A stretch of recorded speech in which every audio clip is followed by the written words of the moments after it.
Oke, bismillah, alhamdulillah, wassalatu wassalamu ala rasulillah wa ala alihi wa sahbihi wa mawala amma ba'd. Kita lanjutkan pembahasan tafsir surat Al-Falaq. Ya, kita sudah menafsirkan beberapa ayat, tinggal satu ayat terakhir. Qul a'udzu birabbil falaq. Katakanlah aku berlindung kepada Allah, Rabb Al-Falaq. Apa artinya Al-Falaq? Hah? Waktu malam. Min syarri ma khalaq. Itu berlindung kepada Allah, Rabb yang menguasai waktu malam dan apa-apa yang ada di waktu malam, yaitu dari keburukan apa yang telah diciptakannya. Jadi apa yang telah diciptakan oleh Allah itu ada makhluk-makhluk yang mereka memiliki potensi-potensi buruk yang berbahaya untuk kita, sehingga kita berlindung kepada Allah dari mereka semua. Kemudian ayat berikutnya, wa min syarri ghasikin idza waqab, dan apabila malam telah gelap gulita. Ya, karena waktu malam itu waktu yang penuh dengan misteri. Ya, kita tidak tahu ada keburukan apa saja di malam hari, maka kita berlindung kepada Allah Subhanahu wa taala dari segala keburukan yang datang di malam hari. Terus wa min syarri an-nafasati fil 'uqad, dan dari keburukan wanita-wanita penyihir. Wa min syarri hasidin idza hasad, dan dari keburukan orang yang hasad apabila dia melancarkan hasadnya, iri dengkinya.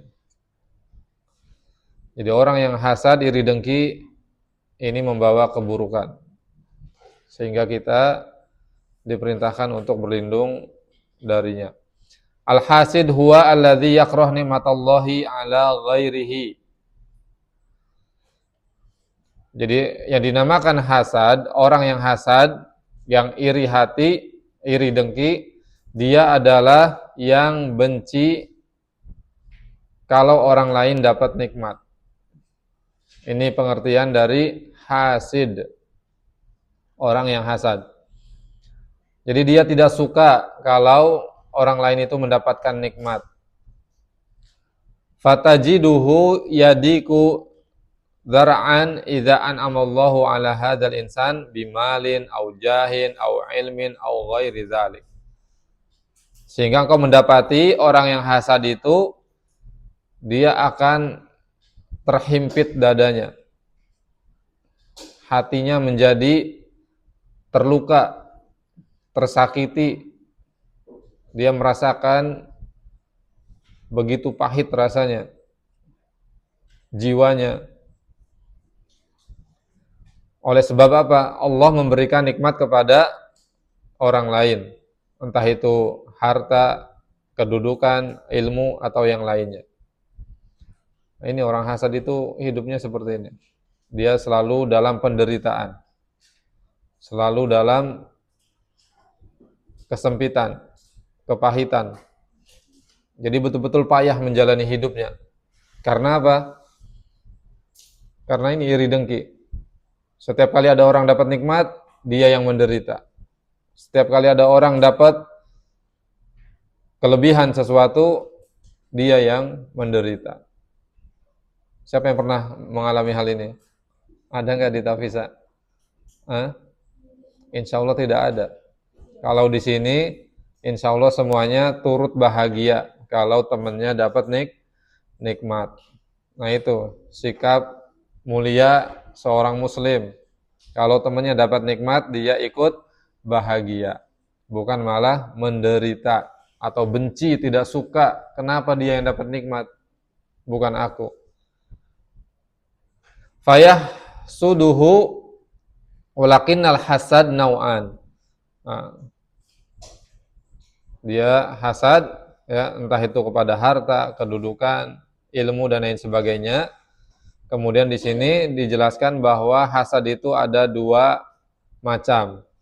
Nau'un yahsudu wa yakrah fi qalbihi nikmatallah ala ghairihi. Lakin la yata'arrad lil mahsud bi syai'in. Jadi yang pertama, tipe orang yang hasad, yang iri dengki, iri hati, dia hasad Ya, dia iri, dia dengki dan benci terhadap nikmat yang ada pada orang lain. Jadi hatinya itu sangat-sangat benci dan tidak suka kalau orang lain dapat nikmat. Tetapi dia tidak melancarkan kejahatan kepada orang yang dihasadi. Misalkan si A iri sama si B dapat banyak kenikmatan, entah itu hartanya dan lain sebagainya. Tetapi si A dia hanya menderita secara hati saja. Tetapi fisiknya tidak melancarkan kejahatan. Tajiduhu mahmuman magmuman min ni'amillahi ala ghairihi. Lakinnahu la ya'tadi ala sahibihi. Jadi dia hanya merasa gundah, merasa gusar, pokoknya sakit hati dia atas nikmat yang Allah berikan kepada orang lain. Tetapi dia sendiri tidak berbuat apa-apa. Artinya tidak mencelakai. Ini tipe yang pertama. Dia iri, dia hasad, tapi tidak mencelakai orang yang dia hasadi. Ini tipe pertama. Dia hanya memendam dalam hatinya, dalam dadanya. Dia merasakan penderitaan itu sendiri. Wasyar wal bala innama huwa bil hasid idza hasad. Dan keburukan dan bencana itu terjadi ya apabila orang yang hasad ini melancarkan hasadnya. Walihadza qala idza hasad. Wa min hasadil hasid al-ain allati tusibu al-mu'an yakunu hadza ar-rajul indahu karahatun li ni'amillahi 'alal ghair fa idza ahassa bi nafsihi anallaha an'ama 'ala fulan bi ni'matin kharaja min nafsihi al-khabisa ma'na la nastati an nasifahu li annahu majhul fa yusibu bil 'ain wa man tasallata 'alaihi ahyanan yamut. Allah wa ahyanan yamrad wa ahyanan yujan hatta al-hasid yatasallat 'alal hadid fayuqifu istighalahu wa rubama yusibu as-sayyara bil 'ain wa tankasiru aw tata'attal wa rubama yusibu rifa'ah al-ma aw harasa al-ard fal 'ain haqqun tusibu bi idznillah azza wa jalla. Wah, ini bahayanya hasad, iri dengki. Ya. Kita kecilkan sedikit. Nah, jadi di antara yang dilancarkan oleh orang yang hasad, iri dengki, yang paling bahaya adalah apa? Ain. Ya. Jadi ketika dia ada kebencian di dalam hatinya kepada seseorang yang telah diberikan nikmat oleh Allah, diberi kelebihan oleh Allah Subhanahu wa taala, kemudian ternyata ada orang yang hasad kepada dia. Dia benci, dia tidak suka. Dan pandangan matanya penuh dengan kebencian, kejahatan. Maka orang yang dihasadi akan terkena ain. Ya. Waliyadzubillah. Dan ain ini bisa membunuh seseorang atau bisa membuat seseorang itu jatuh sakit. Pernah di zaman Nabi Shallallahu Alaihi Wasallam ada seorang sahabat, kalau zaman dulu kan mandi itu belum ada kamar mandi, mungkin kamar mandinya masih agak terbuka sehingga bisa kelihatan. Jadi ada sahabat Nabi yang kulitnya itu sangat putih bersih. Dan ada sahabat Nabi lain yang tidak sengaja dia lewat, kemudian melihat kulit sahabat yang mandi ini sangat bersih putih. Dan dia tidak mengucapkan apa? Masya Allah atau lain sebagainya. Pandangan mata saja, kemudian tiba-tiba yang lagi mandi ini langsung jatuh tersungkur pingsan. Kemudian dibopong kepada Rasulullah SAW. Ya Rasulullah, ini dia nggak tahu kenapa tiba-tiba jatuh pingsan. Padahal sebelumnya nggak sakit, nggak punya riwayat jantung, diabetes, darah tinggi, pokoknya nggak punya riwayat penyakit apa-apa. Tiba-tiba pingsan saja. Kemudian kata Nabi, siapa yang sebelumnya melihat orang ini? Siapa? Akhirnya ada yang angkat. Saya, ya Rasulullah. Kenapa? Saya melihat dia terus kagum sama kulitnya sangat putih, bersih. Ya tiba-tiba dia jatuh tersungkur. Nah, makanya kata Nabi, kalau kalian melihat sesuatu yang mengagumkan dari saudara kalian, maka ucapkan Masya Allah. Kemudian doakan Barakallahu fiik. Nah, gitu. Siapa yang sering mempraktekkan ini? Praktekkan. Kalau kalian melihat teman kalian lebih cantik, lebih putih kulitnya, ucap Masya Allah Barakallahu fiik. Jangan malah dihasadi atau disengaja supaya kena ain, dipelototin. Mati lo. Besok borokan kulitnya lo. Misalkan, nggak boleh kayak gitu, astagfirullah. Ya. Jadi ini bahaya kalau tipe hasadnya yang seperti ini. Dia hasad dan dia melancarkan hasadnya itu dengan perbuatan. Di antaranya ini dengan ain. Jadi dia melototin orang yang dia hasadi supaya terkena ain, waliyadzubillah. Dan terkadang seseorang itu jatuh pingsan. Dan apabila orang hasad ini ya yang betul-betul sudah akut iri dengkinya, maka dia bisa melancarkan ya, entah itu dengan membunuh orang yang dihasadi dan seterusnya. Pokoknya bagaimana supaya nikmat itu hilang darinya, dia akan lakukan segala cara. Ya. Makanya ada di sinetron ya kan. Ada orang lebih cantik, akhirnya dia pengen menghilangkan kecantikan orang tersebut, wanita tersebut. Dia bawa air keras disiram ke mukanya. Nah, itu orang hasad seperti itu.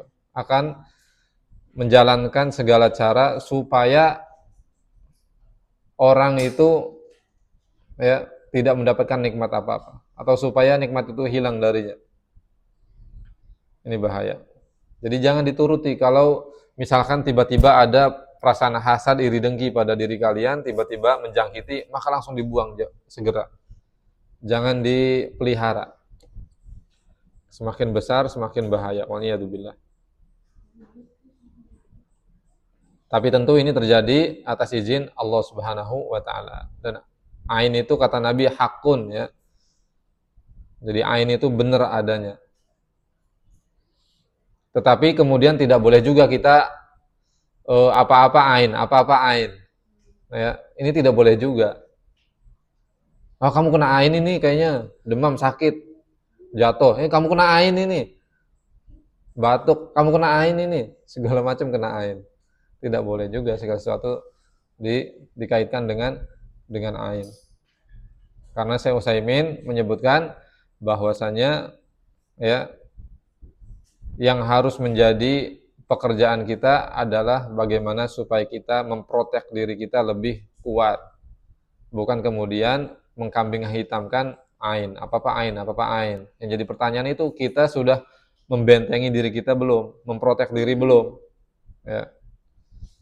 Kalau kita kuat, ya punya apa? Bahasa Inggrisnya tameng shield. Apa? Shield, ya kan? Shield. Nah, itu kalau kuat, maka pengaruh-pengaruh luar tidak akan bisa menimpa diri kita. Tetapi kalau kita tidak punya tameng, ya, benteng, maka mudah kita terkena pengaruh dari luar, keburukan-keburukan. Waliyadzubillah. Oh, bentengnya nggak kuat ini. Kena ain kayaknya nih. G ya? Tadi ngeliatin Nindi, mulus kamu. Jadi mulus beneran Nindi. Nah terus Dzakarallahu azza wa jalla al-ghasiq idza waqab wa nafasat fil unqad wal hasid idza hasad. Jadi Allah SWT menyebutkan ayat-ayat ini li'annal bala kulluhu fi hadhihi al-ahwal asalasa yakunu khafiyan. Karena musibah atau bencana ya yang ditimbulkan itu pada tiga keadaan ini itu khafiyan, misteri. Jadi terrahasia, kita tidak bisa menduga-duganya. Tapi kalau bahaya itu ada di depan mata kita kan kita bisa menghindarnya dengan gampang, dengan mudah. Tetapi kalau bencana itu datang, musibah itu di waktu malam, ya, keburukan, kejahatan itu, kita kadang tidak bisa menghindar. Kemudian juga sihir, kita tidak tahu bagaimana datangnya, tidak kasat mata, ya kan? Tiba-tiba kita kena sihir, waliyadzubillah. Dan juga termasuk ain yang ditimbulkan oleh orang hasad. Kita tidak tahu siapa nih di antara kita yang punya hati yang jelek, yang kotor, yang sukanya hasad. Kita tidak tahu. Nah, makanya PR kita, tugas kita adalah membentengi diri. Ya, bukan kemudian kita sibuk cari-cari siapa nih yang suka iri dengki sama gue nih. Enggak boleh kayak gitu. Lebih baik kita membentengi diri kita dengan kuat. Al-lail sitrun wa ghosha. Ya, karena malam itu diibaratkan seperti penutup, wa ghosha. Ya. Walail idza yagsa, dan malam apabila telah gelap gulita, menutupi. Yum yakmunu bihi asyar wala yu'lam bihi. Ya. Jadi keburukan itu ada di waktu malam sedangkan tidak diketahui. Kemudian juga penyihir, an-nafasati fil uqad, as-sihr khafiyun la yu'lam, dan juga sihir itu misteri, tidak diketahui. Ada yang pernah kena sihir di sini? Hah? Ada yang pernah kena sihir enggak? Perempuan. Biasanya kebanyakan yang kena sihir itu perempuan ya. Ada di channelnya Ustadz siapa? Faizar. Sering lihat nggak? Kalau istri Ustadz sering banget nontonin channel YouTube Ustadz Faizar atau Ruqyah. Jadi kebanyakan pasien-pasiennya itu perempuan. Hati-hati, makanya kalian harus bentengi diri ya. Al-hasid idza hasad, al-ain aidan khafiyun, dan ain juga itu misteri, khafi, tidak nampak. Ta'ti al-ain min syakhsin tadhunnu annahu min ahabbin nasi ilaika wa anta min ahabbin nasi ilaihi wa ma'a dzalika yusibuka bil ain. Tuh, ya. Jadi ain juga misteri, rahasia, kita tidak tahu. Boleh jadi orang yang kita anggap ya dia cinta banget sama kita dan kita juga cinta banget sama dia, ternyata dari dia ain itu datang. Tuh, makanya ya harus waspada selalu. Ya. Boleh jadi bestie, ini bestie gue nih Ustadz, nggak mungkin dia punya hasad iri dengki sama gue, nggak mungkin. Boleh jadi karena hati manusia tidak ada yang tahu. Ya. Lah ini siapa? Anaknya Nabi Adam, Qabil dan Habil, lahir dari rahim yang sama, punya bapak ibu yang sama, dua saudara, kakak adik, tapi ternyata terjangkiti iri dengki. Ya. Yang kemudian akhirnya berakhir pada pembunuhan. Tuh. Bisa muncul yang namanya iri dengki itu dari saudara sendiri, apalagi orang lain, cuma teman misalkan atau siapa, bestie. Ya, waliyadzubillah. Jadi hati-hati, bahaya iri dengki ini. Ya kita tidak boleh kemudian menuduh-nuduh orang. Pokoknya intinya kita protek diri saja. Ya. Supaya kita tidak kena ain oleh sebab hasad orang lain pada kita, dan di sisi lain kita juga berlindung kepada Allah supaya hasad itu tidak ada pada diri kita. Jangan sampai kemudian kita yang mencelakai orang lain karena hasad kita kepada dia. Lihada asbab khassallahu hadhihi al-umur as-salasa. Jadi oleh sebab ini ya, maka Allah menyebutkan tiga bahaya ini, keburukan ini. Oh, ini luar biasa ya.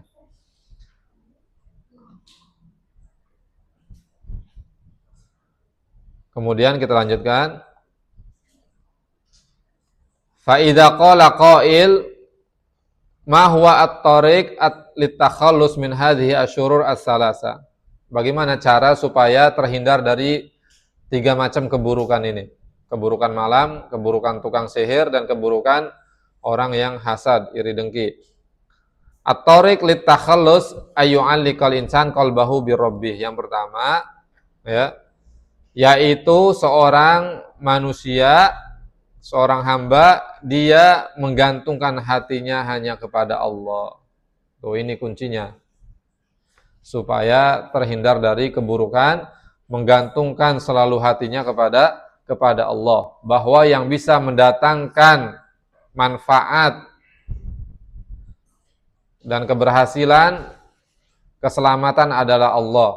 Dan juga yang bisa menghindarkan diri kita dari keburukan, dari kejahatan, dari bahaya adalah Allah. Hati kita bergantung hanya kepada Allah. Kemudian wa yufawwidu amrohu ilaihi, dan menyerahkan urusannya hanya kepada Allah. Tidak boleh kita bergantung sama mbah dukun, ya, minta tolong sama dukun-dukun atau orang-orang sakti atau orang yang kita anggap pintar, atau bahkan sekalipun kepada kiai, ustadz, dan lain sebagainya, tuan guru. Tidak boleh. Jangan menggantungkan hati kepada manusia dan jangan menyerahkan urusan kita kepada manusia. Jadi gantungkan hati dan serahkan urusan kita hanya kepada Allah Subhanahu wa ta'ala. Hasbi Allah wa ni'mal wakil. Cukup Allah bagiku, Allah sebaik-baik pelindung. Wa yuhaqqiqu at-tawakkul 'ala Allah, dan mewujudkan tawakal yang benar kepada Allah Subhanahu wa ta'ala. Wa yasta'mil al-awrad asy-syar'iyyah allati biha yuhassinu nafsahu wa yahfadhuha min syarri haula.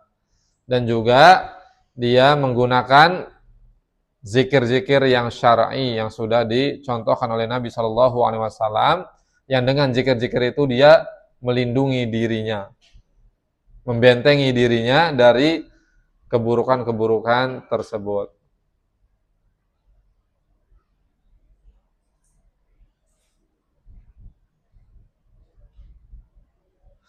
Wa ma kasura al-amr fin nas, ya, fil awinah al-akhir minas sahara wal hasad wa masbah dzalik illa min ajli ghaflatihim anillah. Dan zaman sekarang banyak orang terkena sihir, terkena ain, ya, dan lain sebagainya. Tidak lain tidak bukan adalah karena apa? Lalainya mereka dari Allah. Jadi kapan seseorang lalai dari Allah, dari zikir mengingat Allah, maka akan mudah dia kena sihir dan kena ain. Waliyadzubillah.